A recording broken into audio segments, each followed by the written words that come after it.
Atos, capítulo de número 3. Quem encontrou, diz a palavra: Pedro e João subiam juntos para o templo na hora da oração. Amém. One day, Peter and John. Oh my God. É que tem uma Bíblia em inglês aqui. Oh yes. We're going up to the temple at the time of prayer. Oh God. Esse é o texto, essa é a base da nossa caminhada. Eu quero que você preste atenção nos dois personagens que estão subindo para o templo na hora da oração. Olha, Pedro e João são dois seres completamente distintos um do outro. Nós temos o Pedro, que é o sanguíneo, nós temos o João, que é o coraçãozinho quentinho. Nós temos um que é o bravo, e nós temos do outro lado um que é extremamente calmo, amoroso. Quando você vê as histórias dos dois, nos 4 evangelhos, você entende que há uma, água e vinho, uma diferença muito grande. Inclusive, quando nós fomos colocar o nome do nosso filho, do primeiro filho, nós colocamos João, e a minha referência maior é o João, apóstolo João, discípulo João, por conta do coração dele. Você vai ver que João é o único que não morreu por uma morte trágica, morreu de velhinho. Tentaram fazer de tudo para que ele morresse. Ele não morreu de morte trágica, ele morreu de velhinho numa ilha chamada Patmos, a ilha da serpente. Colocaram ele lá para que ele morresse atacado por uma cobra, que ele morresse morto por uma fera, mas a Bíblia diz que ele não morreu dessa forma. Ele morreu de velho. Não estou dizendo que Pedro seja inferior a ele, jamais. Mas o que eu amo muito no João é que você vê João ficando com Jesus até o final na cruz. Jesus está na cruz e João está embaixo, olhando para Jesus. Ele é o único que permanece. E o último suspiro de Jesus, a fala que antecedeu foi: João, a partir de agora Maria é sua mãe. E ele olhou para Maria e disse: mãe, agora o João é o seu filho. João ficou até o último com Jesus. E também foi o único que teve o privilégio de ver Jesus glorificado. Lá em Apocalipse, no final de tudo, a Bíblia diz que ele estava andando e ouviu uma voz. A Bíblia diz: e quando me virei para ver, oh, aleluia, dos seus olhos saíam chamas de fogo. Oh, aleluia. Ele ficou com Jesus até o final e foi o único que viu Jesus glorificado. Eu vou encurtar a história. Eu quero que você entenda que daqui temos uma referência muito linda, João, e temos o Pedro, que também é extremamente lindo, corajoso. O Pedro, ele é muito doido. Eu sempre digo que toda vez que eu leio a Bíblia, eu queria ser João, mas eu sou Pedro. Ansioso, afoito. Eu tenho histórias que eu tenho um pouco de agonia quando eu leio do Pedro, que eu digo assim: como é que Jesus não demitiu Pedro por justa causa? Uma das coisas, eu vou só lembrar uma história, porque eu quero me fixar no texto, mas uma das histórias de Pedro é Jesus que curou aquela mulher do fluxo de sangue. Lembra? A Bíblia diz que havia uma multidão apertando Jesus. Jesus para, uma multidão está sufocando ele. Jesus para e diz: alguém me tocou. E o Pedro viu que tinha uma multidão tocando Jesus. O Pedro faz isso aqui, ó. Excuse me. Excuse me, com licença. Com licença. Como assim alguém te tocou? A multidão te aperta. Era como se Pedro estivesse falando para Jesus assim, ó. Pedro era carnal. Jesus tinha que ter dito para Pedro assim: Pedro, cala a tua boca, Pedro. Mas Jesus estava treinando Pedro. Jesus olha para Pedro e diz: ô Pedro, eu senti que de mim saiu virtude. Alguém me tocou diferente. Parece que eu vejo que Pedro fez assim: ai, não entendi.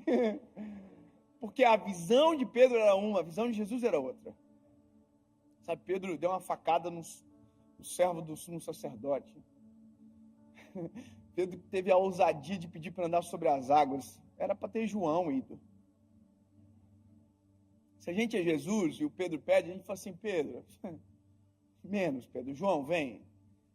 Porque a gente trata assim com muito mérito E Jesus trata com graça.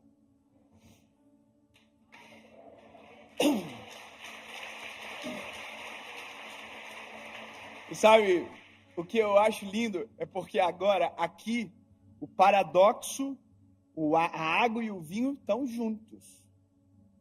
Indo para o templo, na hora da oração. Ou seja, nós podemos ser até diferentes, mas se tivermos o mesmo propósito, a gente consegue andar junto. Espera aí, temos que ter um consenso da irmandade aqui hoje. Nós podemos até ser diferentes uns dos outros. Personalidade pode ser muito distinta, mas se o nosso propósito for o mesmo, a gente consegue agarrar um na mão do outro e andar junto para o mesmo lugar. O que divide as pessoas não é a diferença de personalidade, é a diferença de propósitos. Olha, eu e minha esposa, nós temos personalidades completamente distintas uma da outra. Eu sou o Pedro, ela é o João no casamento. Mas como a gente tem um propósito, a gente está 10 anos juntos. E vai ser até que a morte nos separe. Agora, eu fiquei lendo esse texto algumas vezes porque eu queria entender algumas coisas. Primeiro, Pedro e João juntos, ok.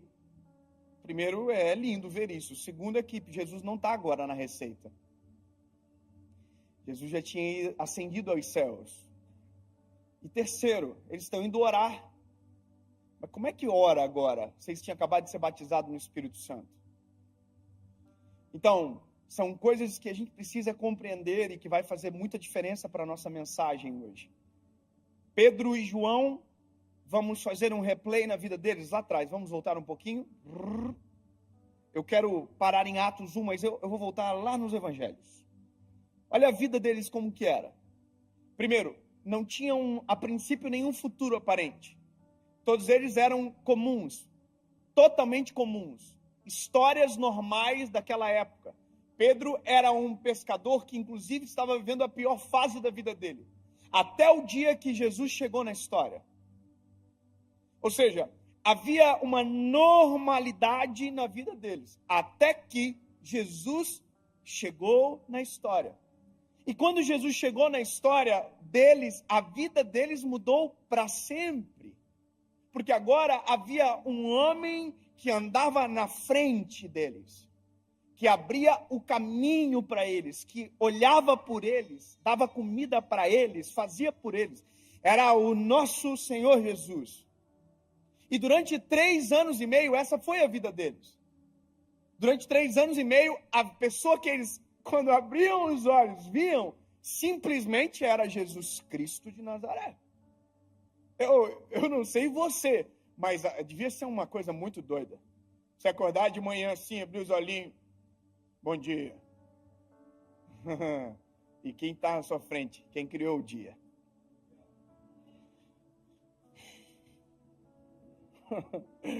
Porque tudo veio dele. Sabe, imagina o que era ouvir a pregação da palavra pela palavra. Porque a Bíblia diz, no princípio era o verbo era Deus, o verbo estava com Deus, e o verbo desceu e se fez carne. Então Jesus era a palavra pregando a palavra.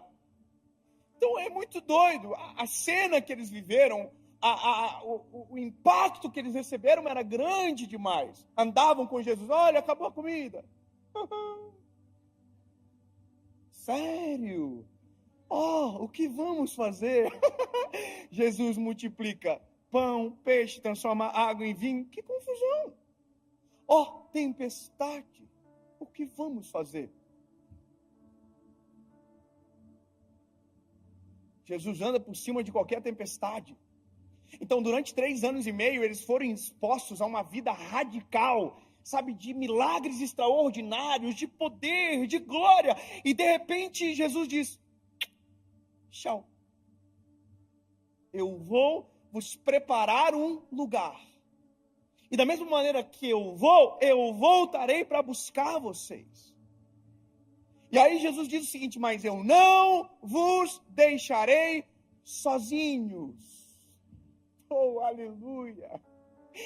Quanta sensibilidade de Jesus em olhar para eles e dizer assim, se vocês ficarem sozinhos agora, vocês não vai rolar. E essa promessa não era para eles somente, era para nós todos. Sabe, então Jesus diz, eu não vos deixarei só, eu enviarei o meu Consolador, que estará com vocês todos os dias, e vos fará lembrar de tudo que eu fiz. Aí a Bíblia diz o seguinte, ele vai além, e em meu nome, vocês farão obras maiores do que estas. Aí você tem que imaginar os discípulos assim, fazendo um recapitulando de história de 3 anos e meio para trás, imaginando tudo que Jesus fez. Imagina assim, olhando para você, maior do que isso, não vai rolar não. É que eles ainda não conheciam aquilo que o Senhor havia de derramar sobre eles. E aí, a Bíblia diz que Jesus morre na cruz, ao 3º dia ele ressuscita, ele peregrina por mais um período de tempo muito curto, para coisas pontuais, e ascende aos céus. E Atos começa com Cristo ascendendo aos céus. E essa é a história que nos dá a entrada para o que nós acabamos de ler. Só que tem um detalhe muito importante. E o detalhe muito importante é que havia uma promessa de Jesus sobre os homens, sobre Pedro, sobre João, e que era a descida do Espírito Santo sobre eles. Sabe, era o que geraria dentro deles algo sobrenatural. Até então, quando nós olhamos para a palavra, o Espírito não era derramado sobre toda a carne, o Espírito era derramado sobre um por geração. Sansão, Moisés, Abraão. Deus levantava um homem, e aquele era aquele que tinha um acesso. E aí quando nós olhamos, por exemplo, para a parte onde havia a Arca da Aliança, apenas um homem tinha acesso à presença do Eterno. E esse era o sacerdote. Não eram todos que acessavam, não eram todos que recebiam, não eram todos que contemplavam, poucos eram os escolhidos. Não foi uma geração de Sansão, foi um Sansão para uma geração. Sabe? Então, quando você olha toda essa história, você começa a entender agora a expectativa que está pairando sobre o coração dos discípulos. Olha, o que virá sobre nós? O que será derramado sobre nós? E a Bíblia diz que eles estavam no templo, adorando e bendizendo o nome do Senhor, até que o Espírito descesse sobre. Interessante porque não tem Jesus na receita, não tem Espírito Santo na receita, porque nada ainda aconteceu. E Deus está no céu. Então, eles adoram e não sentem nada. Clamam e não sentem nada. Há um vazio. Se a gente imaginar, existe um eco, um limbo da resposta, da voz. Imagina o que foi para eles permanecerem, sendo que 3 anos e meio eles acordavam e Jesus estava ali. Imagina o que foi para eles saber que a próxima tempestade que eles entrassem não teria possibilidade de Jesus vir andando sobre as águas, porque agora Jesus não estava mais ali. Havia um senso de responsabilidade, como a gente precisa do Espírito, disso que ele prometeu logo, porque senão a gente vai padecer, porque agora a nossa vida depende disso. E aí a Bíblia diz que eles estavam no tempo todo dia, adorando e bendizendo o nome do Senhor, até que Atos capítulo 2 chega na nossa história, que é para nós também. Estavam todos reunidos no mesmo lugar. Quando de repente um vento impetuoso encheu a casa onde eles estavam assentados, e foram ouvidas línguas repartidas como que de fogo. E todos que ali estavam foram cheios do Espírito Santo de Deus. Tem gente do manto aqui? Vai fazer muita diferença. Tem alguém do manto aqui?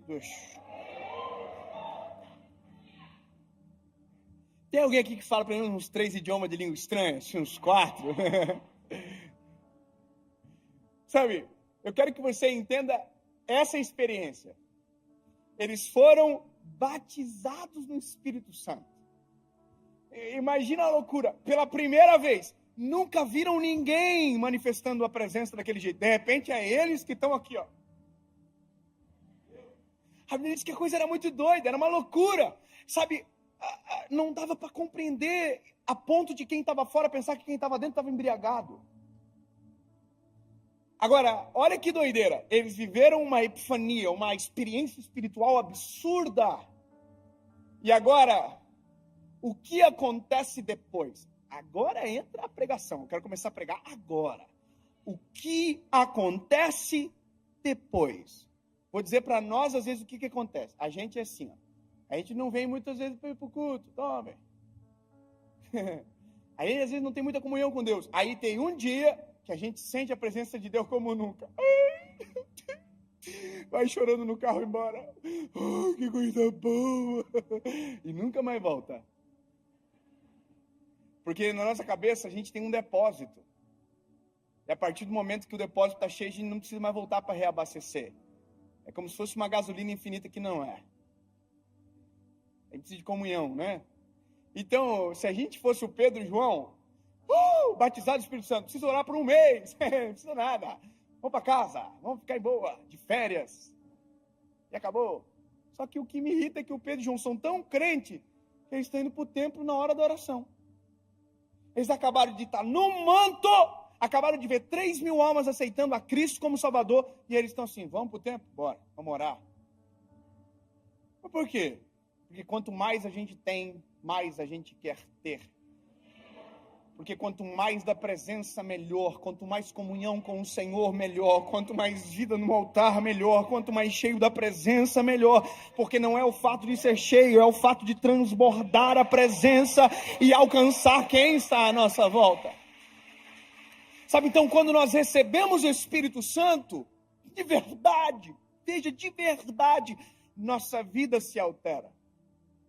Eu vou te dizer, nós temos algumas expectativas que são equivocadas sobre a descida do Espírito Santo. Sobre nós recebermos o Espírito Santo, de verdade. Eu sou de uma família cristã, de uma tradição cristã evangélica.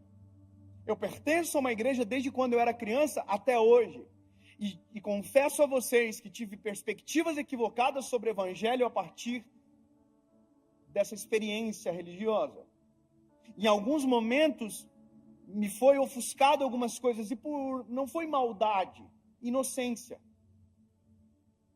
Porque na nossa cabeça, quando nós recebemos o Espírito Santo, quando nós, somos cheios da glória de Deus, nos dá a impressão que somos melhores do que alguém. Nos dá a impressão que nós vamos para um outro andar da vida. E a gente fica, se não cuidar, soberbo. A gente olha para as pessoas assim, ó. Sou mais santo que você. Sou melhor que você. Eu não me misturo. Tem gente que não entendeu de verdade o que é ser cheio do Espírito Santo ainda. Eu vou falar, tem gente que acha que ser cheio do Espírito Santo é falar 200 idiomas de língua estranha. Não é. Tem gente que acha que ser cheio do Espírito Santo é aquele que dá glória de Deus mais alto. Não é. E isso eu vou te falar uma coisa que é bem verdade. Eu sou do manto. Eu sou bocudo na igreja, mano. Eu não consigo ficar. Eu quase perco a voz no louvor e eu não sei cantar. Talvez seja por isso, né? Mas tem gente na igreja que é quietinho. Você já viu? Tem gente que é.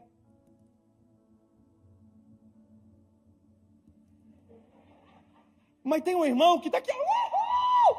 Fala! E aí, às vezes, esse irmão olha para o que está quietinho e fala assim, frio. O que a gente não sabe é que, às vezes, aqui dentro do quietinho tem um negócio pegando fogo, um coração cheio da presença do Espírito Santo, e a gente não sabe. Porque na nossa cabeça foi construído que crente é o que... Ai, as pessoas quebram. Mas não é. Ser cheio do Espírito Santo é ser cheio de Deus. Ser cheio de Deus é ser cheio dos atributos que Ele detém. Ser cheio de Deus é ser cheio de amor, benevolência, compaixão, misericórdia, justiça. É isso. Ah, então não é? Não é que não é, é que é algo a mais.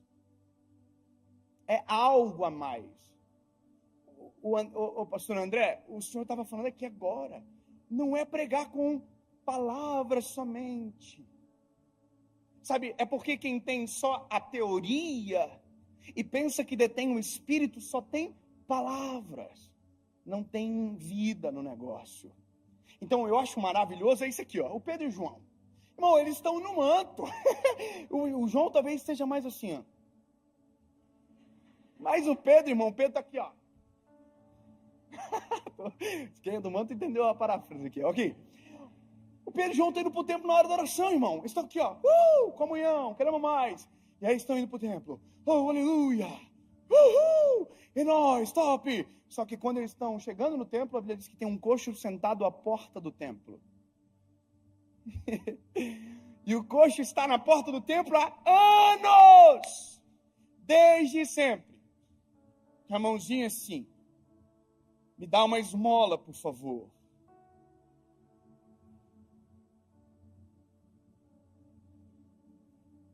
Só que o Pedro e o João estão cheios do Espírito Santo, irmão. Eles têm negócio para acontecer na igreja agora. O compromisso deles é lá dentro, eles vão orar. Não é verdade? Não tem nada que ficar olhando para o lado, não. Meu compromisso é com a palavra. Não, seu compromisso é com o próximo. O compromisso de quem está cheio do Espírito Santo é com a vontade do Senhor. E quem tem o Espírito Santo tem empatia, tem olhar clínico sobre cenários. Eu vou te dizer uma coisa de verdade. Nós não somos empáticos de verdade, não. A gente diz que é, mas a gente não é. A gente fala que, oi, tudo bem? Mas ninguém ouve a resposta. Seja sincero. Quantas vezes por dia a gente fala, hey, how are you? Mas a gente não quer a resposta. Quantas vezes por dia a gente fala, oi, tudo bem? E ninguém para ouvir a resposta. Se eu te falar uma coisa, você vai ficar maluco. Mas você sabia que tem gente na igreja que está sentado do seu lado agora? E que se no início do culto, você tivesse olhado nos olhos dela e dissesse, está tudo bem?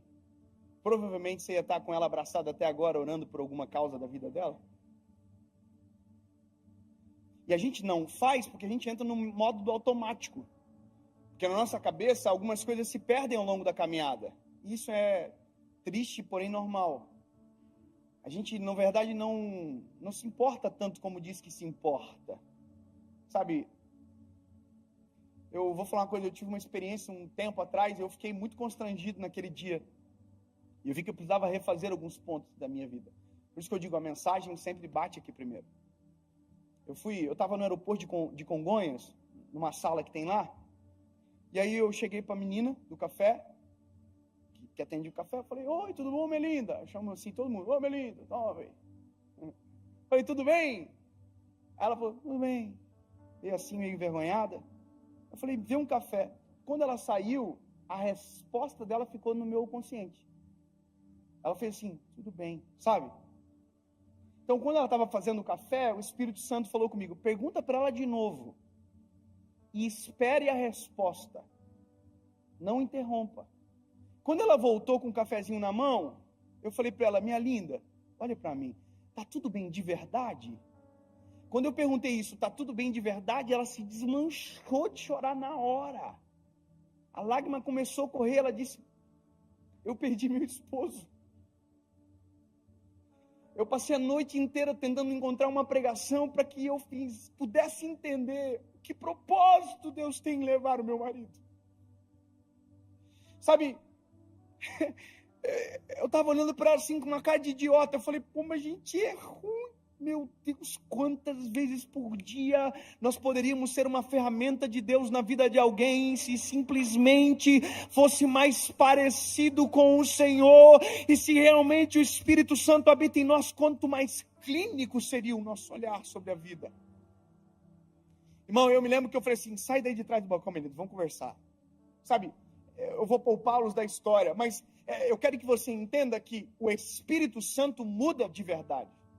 Então o Espírito Santo não faz você ser melhor do que ninguém. O Espírito Santo não faz você se achar mais santo. Eu não me misturo, pelo contrário, a Bíblia diz que Jesus, porque era Deus, tinha o poder para entrar em qualquer lugar e transformar o ambiente. Qual é o propósito da luz se não for dissipar as trevas? Eu não me misturo. Bom, calma aí. Se você não está só forte o suficiente, não vá. Mas se você for cheio do Espírito Santo, você pode ser uma resposta. Então, a interpretação ela é subjetiva aqui. Mas olha, eu quero ir para o Pedro e para o João. Eu estou indo para o tempo. Eu queria alguém para ser o coxo, para me ajudar. Tem algum pastor jovem aí? Pode me ajudar? Ô, Vini, me ajuda.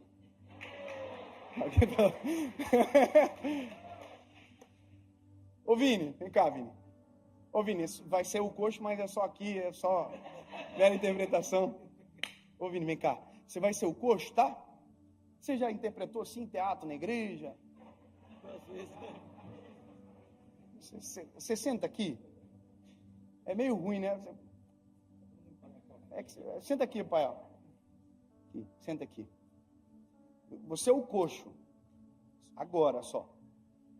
Fique claro. Olha isso.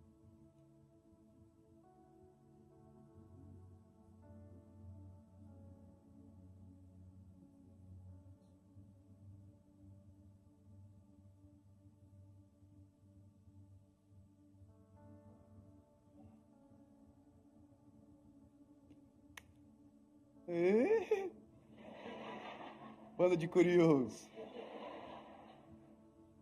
Vem cá, Dedé. Vai ser o João. Eu vou ser o Pedro. O que é isso aqui? Tudo bem? Tá feliz, né? É que isso aqui vai gravar tanto na cabeça das pessoas que a gente nunca mais vai esquecer desse dia. Então, tu é o João porque tu é mais bonzinho. Já tem mais jeito de bonzinho. Eu, mais vida louca, então eu sou o Pedro. Nós estamos indo para o templo orar. Nós acabamos de receber uma carga do Espírito Santo. Nós estamos no manto. Tem um telefoninho. Então nós vamos agora, vamos.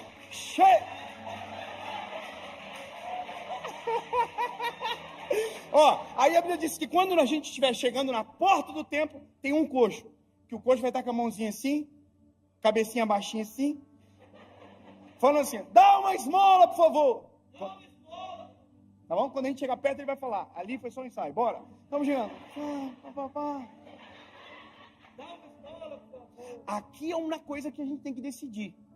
Ou a gente vai para o compromisso, está lá dentro, ou a gente entende que tem um compromisso mais importante para aqui agora, aqui fora.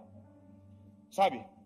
Lá a gente vai ter que descobrir, ou a gente vai pela reputação, porque o que vão dizer se eu não for, ou a gente fica aqui fora para resolver aquilo que é o chamado de Deus sobre nós para aquele momento agora. Então vamos mais perto para nós não cansar.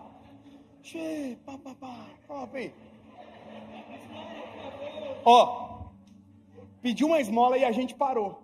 Aqui tem uma pregação já. Baixa a cabeça, você não está prestando atenção na pregação. Porque a Bíblia diz que o Pedro e o João pararam e ninguém para dar esmola. Para dar esmola, porque é isso que ele está pedindo. Ele diz, eu quero uma esmola. A Bíblia diz, eu quero uma esmola. Mas para dar esmola ninguém para. Para dar esmola a gente faz correndo. A gente dá o que sobra. A gente pega sem ver, se for moeda a gente dá, se for nota a gente olha. E nós estamos acostumados a dar esmolas. Porque esmola não tem vínculo, esmola é mais rápido, esmola não exige tempo, esmola não tem preocupação genuína, esmola a gente pode dizer assim, Deus te abençoe, mas na verdade a gente não quer nem ligar. Então quando Pedro e o João param, eles já estão pregando para nós, para aquele tempo e para o coxo. Ele está dizendo, eu me importo, porque só para quem se importa, só para quem é cheio do Espírito Santo. Sabe, e aí a gente diz um negócio, João, a gente olha para o coxo e fala assim, olha para nós. Uau! Sabe, eu estou dizendo para você assim, não há diferença entre eu e você. Olha nos olhos, você já viu que gente que tem senso de inferioridade não consegue olhar ninguém nos olhos? Por quê? Porque a pessoa se sente inferior. Você sabia que até no cumprimento a gente consegue fazer alguém se sentir inferior? Você sabia que na nossa forma de tratar a gente consegue fazer alguém se sentir inferior? A gente consegue fazer se sentir importante, se sentir inferior do jeito que a gente quiser, numa fala, num olhar, numa pegada de mão. Você sabia que se eu pego a mão de alguém e eu viro a mão dela para baixo, eu estou falando assim, eu sou superior a você? Você já viu o presidente dos Estados Unidos aqui, o ex? Como ele fazia? Ele fazia assim, ó. Sabe o que é isso? Eu sou mais importante. Isso é uma linguagem silenciosa. Quando eu digo que nós somos iguais, a gente pega a mão assim. Quando eu me sinto inferior a você, eu sempre faço assim. Entende? E quando eu não olho nos teus olhos, eu estou dizendo, eu não tenho essa liberdade. Só que por isso que eu acho que é interessante, porque o Pedro João diz, para quem está pedindo esmola sentado no chão, olha para nós. E agora vai ficar frustrante para o coxo. Ele vai dizer, nós não temos prata nem ouro, mas o que temos te damos. Aleluia. André, eu vou liberar o senhor, porque o senhor não é pastor, então eu vou ficar chateando, eu quero que o senhor fique com a Cassi lá. Vou ficar só com o coxo. Eu só queria que viesse comigo no manto aqui. Obrigado, tá, André? Vai voltar, né, João? Vou ficar sozinho aqui, porque aqui vai demorar. Eu não quero que você... Mas obrigado, tá? Nós não temos prata nem ouro. Aí o coxo fala assim, eita.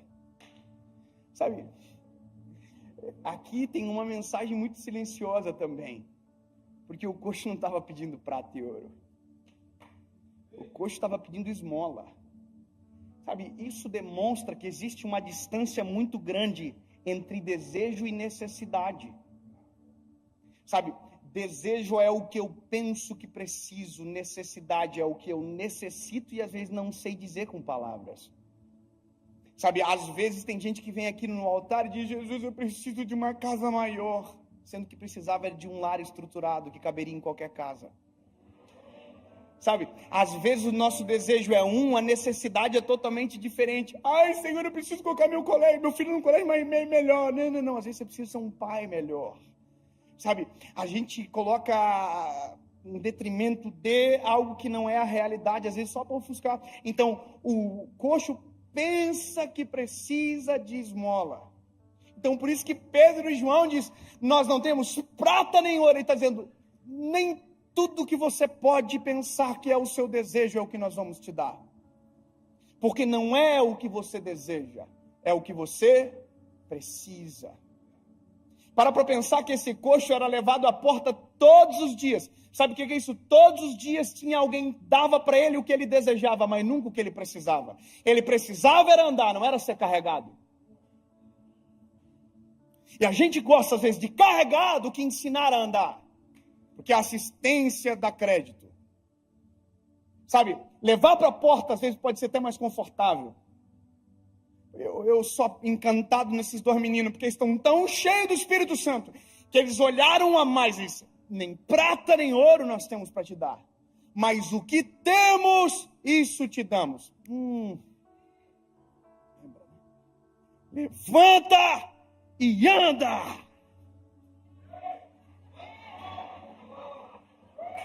Não virou. Não vai, não? Faz de novo. Pode acontecer, né? Às vezes o coxo... Pedro e João, estão indo pro templo. Aí eles chegam, eles param, eles dizem, olha para nós. Não, faltou pedir esmola ali. Vamos lá, rapidão. Paramos. Olha para nós. Nós não temos prata nem ouro, mas o que temos te damos. Levanta e anda.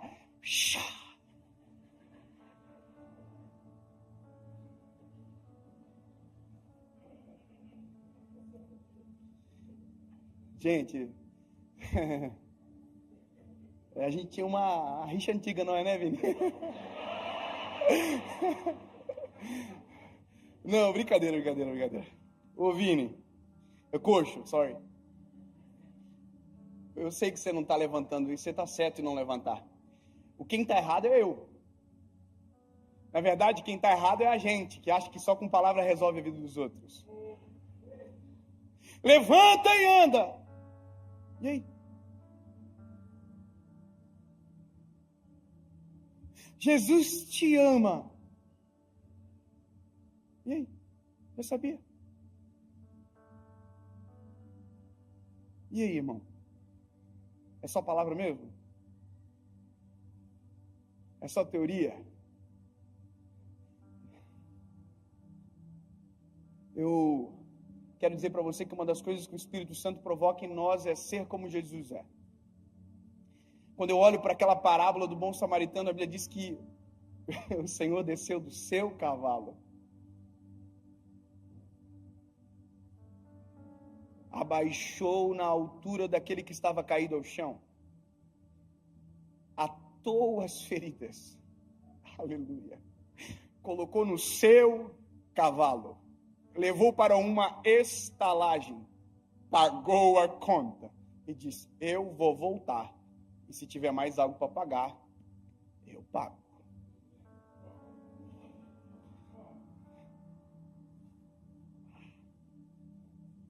Pede esmola. Uma esmola, por favor.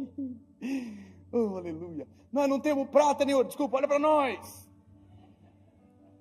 Eu não tenho prata nem ouro, mas o que eu tenho, isso te dou. Aleluia.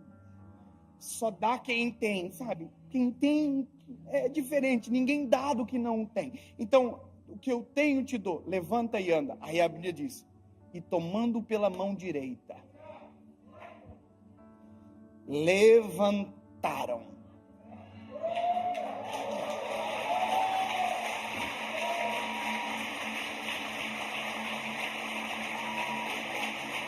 Obrigado, Pai. E agora? Agora tem que esperar mesmo. A Bíblia diz que a gente está esperando os arteiros se firmarem, porque quem nunca andou não é obrigado a sair correndo no primeiro dia. Quem nunca andou não é obrigado a sair pulando e fazer aquilo que eu acho legal. Tem gente que chega agora, a gente quer que ele seja no mesmo nível espiritual, a gente cobra dele, mas não. Cada um tem o seu tempo e a sua velocidade. O importante é que tem a gente para suportar na caminhada, ó. Você acha que dá para dar um passinho? Então vamos embora. Boa. Sabe, isso consiste o Evangelho. O Evangelho não é palavras, é gestos e atitudes. Sabe, João capítulo 3, versículo 16 diz: porque Deus amou o mundo de tal maneira que entregou o seu Filho. Aí 1 João capítulo 3, versículo 18, ele diz: filhos, não amem só com palavras, mas com gestos e atitudes. Sabe, o amor de Jesus consiste em caminhar com quem precisa de força para permanecer de pé. Aí vai chegar um momento que eu vou olhar para você, e isso também consiste no Evangelho. E aí, consegue andar? Então agora, anda você. Mas se passar por uma porta e tiver um coxo, passa pelo coxo mesmo que eu fiz por você.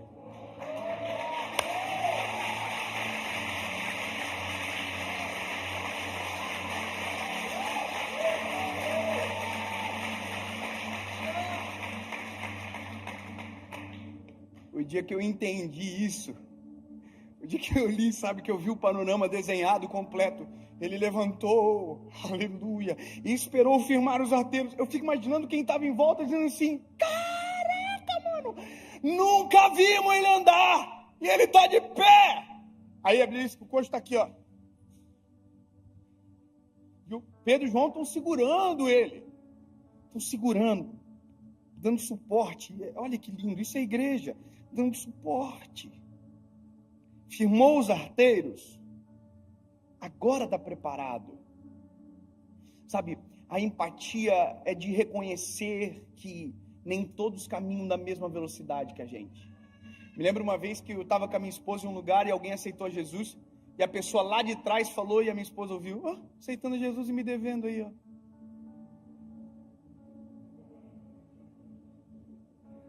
A gente aceita a misericórdia sobre nós, mas não queremos a misericórdia sobre ninguém. Sabe, o dia que eu entendi, e eu quero caminhar para concluir essa palavra, é o que acontece depois. O que acontece depois continua uma grande pregação. A Bíblia diz que o coxo não foi para casa. O coxo entrou no templo. O coxo entrou no templo saltando e pulando. É muito doido imaginar que alguém que nunca andou, entrou no templo saltando e pulando. Teve uma regeneração física, mas teve um milagre extraordinário. Havia uma mensagem sendo pregada. O Espírito Santo que estava em Pedro e João, agora também estava sobre a vida do coxo. Mas ficou tanto tempo caído e agora já tem o Espírito Santo? Não parece que isso a gente já ouviu alguma vez com uma frase diferente? Mas estava desviado até ontem e agora já está aí, o que está acontecendo? Mas não era esse que era um... A gente acredita na graça de Deus sobre nós, mas não acreditamos na graça de Deus sobre o outro? Queremos regeneração sobre nós, mas não acreditamos na regeneração de alguém, sabe? Concluo dizendo, o Espírito Santo transforma de dentro para fora, mas não adianta desejar a transformação do outro se aqui não tem sido completa. Então hoje é um culto de família, o nosso culto aqui como igreja. E eu amo palavras de confronto em ambientes seguros. Sabe, nós precisamos nos colocar em análise. Em que grau nos importamos? Se de verdade somos quem dizemos que somos. Sabe, se de verdade estamos socorrendo. Se de verdade somos cheios do Espírito Santo. Porque talvez hoje a sua oração seja, Jesus, eu quero ser cheio do Teu Espírito Santo. Porque eu ainda não senti isso que o David está falando aí. Esse amor, essa paixão, eu ainda não senti. Eu vou falar uma coisa para vocês aqui. Quarta-feira, eu estava aqui e eu vi aquela multidão aceitando a Jesus. Eu não sei com quem eu estava falando ontem, mas eu não consigo explicar a minha sensação. Porque não é minha. É o Espírito Santo que habita em nós, que faz a gente sentir coisas que são impensáveis, um amor que constrange, mas não é meu, porque eu não tenho essa habilidade de amar sozinho, se não for o Espírito Santo. Irmão, eu sou ruim de dar raiva, se não fosse o Espírito Santo. Entende? O Espírito Santo dentro. Então hoje é um dia de análise, é um dia de colocar em xeque o nosso coração, em xeque o nosso evangelho que a gente carrega, em xeque nós como igreja, em xeque nós como seres humanos. Nós precisamos desse amor do Espírito Santo, para que não sejamos aqueles que apontam o dedo, atacam a pedra, ao invés daquele que ajuda.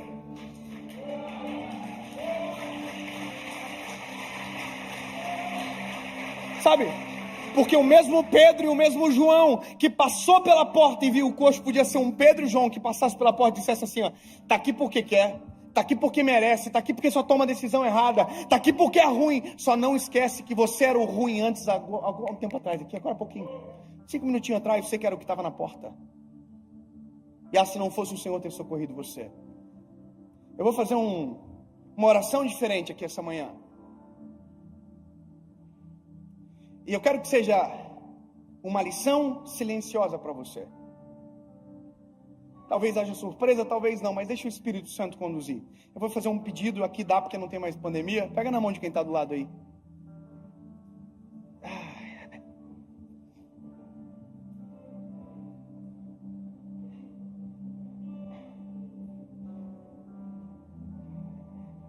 Sabe, eu vou fazer 2 perguntas, um apelo, obviamente. E eu quero que você ouça, tome a sua decisão e tome uma atitude. Sabe, se você está aqui hoje, essa manhã, e talvez você, nessa manhã, não é o Pedro e o João ainda. Você não está em posição de quem quer ajudar ou pode ajudar ainda. Talvez você seja o que precisa de ajuda. Porque por mais que a gente não pregou sobre, mas resbala alguma coisa sempre. Talvez você ouviu na mensagem dizendo desejo e necessidade, você pensava que precisava de algo, sendo que na verdade precisa de outra coisa. Sabe, se dentro do teu coração hoje paira uma dúvida, sabe, sobre o seu futuro, sobre quem você é, ouça o que eu estou te falando aqui. Se você nunca tomou decisão de se entregar a Jesus, talvez seja essa oportunidade especial para você. Nunca decidiu por Cristo, hoje seja a sua vez. Talvez você nunca ouviu, há muito tempo não ouviu um convite para voltar para casa, e você está longe de casa. Você quer voltar a ser esse Pedro, esse João que um dia você já foi, mas alguma coisa aconteceu no caminho e você foi embora. Eu vou fazer uma terceira pergunta. E a terceira pergunta, ela impacta também quem está perto de você. Se você precisa de um socorro urgente, mas talvez quando você entrou aqui, ninguém te perguntou, quem está do teu lado não sabe. 3 perguntas, uma resposta. Dave, eu preciso de um socorro. Dave, eu quero tomar decisão, quero voltar para Jesus. Como eu digo sim? É bem simples. Fecha os olhos, pegadinho de mão. Talvez você constranja quem está perto de você agora, mas não tem problema. Isso é o evangelho na prática. Você vai apertar a mão da pessoa que está do seu lado. Você vai escolher alguém ou da direita ou da esquerda. E se você tem que dizer sim, vai apertar a mão assim. 1, 2, 3. Só isso. Estou passando por um perrengue, eu preciso de oração, eu preciso de ajuda. Aperta a mão, 1, 2, 3. Preciso voltar para Jesus hoje. 1, 2, 3. Preciso tomar a decisão por Cristo. Nunca fiz, hoje é o meu dia. Cansei de viver igual. 1, 2, 3. Pode fazer isso agora.